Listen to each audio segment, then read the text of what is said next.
Hi friends, ఈరోజు నేను తాటి ముంజలు జ్యూస్ చేస్తున్నా. తాటి ముంజలు కట్ చేసి పెట్టుకొని, నిమ్మకాయ కట్ చేసి పెట్టుకోండి. ఇట్లా సబ్జా గింజలు నానబెట్టుకున్న తర్వాత ఇట్లా అవుతాయి. తర్వాత ఒక జగ్గు తీసుకొని స్ప్రైట్ తీసుకోవాలి. ఫస్ట్గా మనం ఇది వేసుకోవాలి, సబ్జా సీడ్స్. ఫస్ట్కి ఇది వేసుకున్న తర్వాత ఇవి వేసుకోవాలన్నమాట. ఇప్పుడు మనం తాటి ముంజలు వేసుకోవాలి. దీనిలో నుంచి తీసుకున్న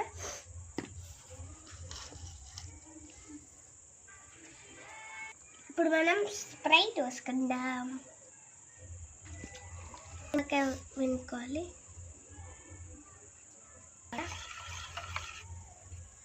కలుపుకొని ఫ్రెండ్స్, ఇప్పుడు మనం జ్యూస్ అయితే రెడీ అయింది. తాగి చూపిస్తే ఎట్లుంది.